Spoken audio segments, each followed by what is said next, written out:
So viewers, ഇന്ന് നമ്മൾ നോക്കുന്നത് സോഡിയം എങ്ങനെയാണ് വാട്ടറുമായിട്ട് റിയാക്ട് ചെയ്യുന്നതെന്നാണ്.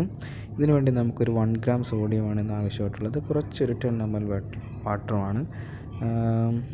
സോഡിയം എന്ന് പറയുന്നത് ആൽക്കലൈൻ എർത്ത് മെറ്റലാണ്. ഇത് ഡെൻസിറ്റി വളരെ കുറവാണ്. നമുക്കൊരു സ്പാച്ചുല ഉപയോഗിച്ച് വേണമെങ്കിൽ ഇതിന് കട്ട് ചെയ്തെടുക്കാം. സോ റിയാക്ഷൻ തുടങ്ങുകയാണ്. ഞാനൊരു 10 ml വാട്ടർ പെട്ട് ഡിഷിനകത്തോട്ട് ആഡ് ചെയ്തിട്ടുണ്ട്.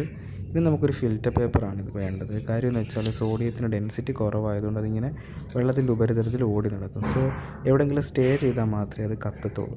സോ നമുക്കതിന് വേണ്ടി ഒരു ഫിൽറ്റർ പേപ്പർ ആവശ്യമായിട്ടുണ്ട്. ഫിൽറ്റർ പേപ്പർ വെള്ളത്തിലേക്ക് നമ്മൾ ഇമ്മേഴ്സ് ചെയ്യുക. ഒരു ഗ്ലാസ് റോഡ് വെച്ചിട്ട് ഞാനത് സെറ്റപ്പ് ചെയ്തിട്ടുണ്ട്.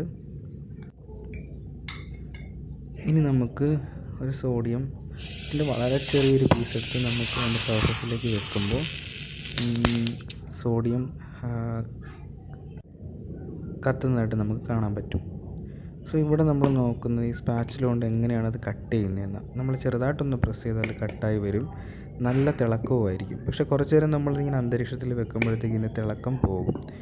ഇതിൻ്റെ മൊബൈൽ ക്യാമറയിൽ അത്ര ക്ലിയർ അല്ല, എന്നാലും നമുക്ക് കാണാൻ പറ്റും ഷൈൻ ചെയ്യുന്നത്. ഇത് ഈ സോഡിയം വെള്ളത്തിലേക്ക് റിയാക്ട് ചെയ്യുമ്പോഴത്തേക്ക് ഹൈഡ്രജനും ഉണ്ടാകുന്നുണ്ട്. അതാണ് ഈ പുകയായിട്ട് പുറത്തേക്ക് പോകുന്നത്. അതോടൊപ്പം തന്നെ വെള്ളത്തിൽ സോഡിയം ഹൈഡ്രോക്സൈഡും ആവുന്നുണ്ട്. സോഡിയം ഹൈഡ്രോക്സൈഡ് ഒരു ആൽക്കലിയാണ്. സോ ആ ആൽക്കലി പ്രൊഡ്യൂസ് ചെയ്യുന്നതുകൊണ്ട് തന്നെയാണ് ഈ സോഡിയത്തിന് നമ്മൾ ആൽക്കലൈൻ എർത്ത് മെറ്റൽ എന്ന് പറയുന്നത്. ഇത് നമ്മൾ സർഫസിൽ വെക്കുമ്പോൾ നമുക്ക് കാണാം ഇതൊരു ഉരുകി ഒരു ഗോളമായിട്ട് മാറും. നല്ല ഷൈനി ആയിട്ടുള്ളൊരു ഗോളമായിട്ട് മാറും. അത് വാട്ടറുമായിട്ട് റിയാക്ട് ചെയ്ത് ഹൈഡ്രജൻ ഉണ്ടാവും. ഇത് എക്സോതെർമിക് ആയതുകൊണ്ട് ഈ ഹൈഡ്രജൻ കത്തി സോഡിയം അയോൺസിൻ്റെ കളർ എന്ന് പറയുന്നത് യെല്ലോ ആണ്. അതുകൊണ്ട് ഇതിൻ്റെ ഫ്ലെയിംസ് യെല്ലോ കളറിലായിരിക്കും.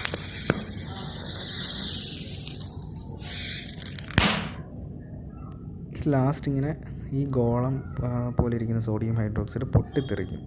പക്ഷെ നമ്മൾ ശ്രദ്ധിക്കേണ്ട കാര്യം കണ്ണിലോട്ടോ വല്ലതും വന്ന് വീണാൽ ആ ഇഞ്ചുറി ഉണ്ടാവാൻ നല്ല ചാൻസാണ്. സോ ഗൂഗിൾസൊക്കെ വെച്ചിട്ട് മാത്രമേ ഇത് ചെയ്യാൻ പാടുള്ളൂ. ഇത് ഫിൽറ്റർ പേപ്പർ ഇല്ലാതെ നമ്മൾ സോഡിയം വെള്ളമായിട്ട് റിയാക്ട് ചെയ്യുമ്പോഴത്തേക്ക് അത് ജസ്റ്റ് വെള്ളത്തിലേക്ക് സർഫസിൽ ഓടി നടന്ന് ഇല്ലാതാവുന്നതായിട്ട് നമുക്ക് കാണാം. റിയാക്ഷൻ സെയിം തന്നെയാണ്. വളരെ ചെറിയ പീസായതുകൊണ്ടാണ് ഇത് വെള്ളത്തിൽ ഓടി നടന്ന് ലൈറ്റ് ഇല്ലാതാകുന്നത്. നേരെ മറിച്ചിട്ട് വലിയ പീസ് ഇട്ടാൽ ഫിൽറ്റർ പേപ്പർ ഇല്ലെങ്കിൽ പോലും അത് കത്തും. ഇതതിൻ്റെ പൊട്ടിത്തെറിച്ച ഒരു ഡ്രോപ്പ് എൻ്റെ കൈ വന്ന് വീണ് കൈ പൊള്ളിയതാണ്.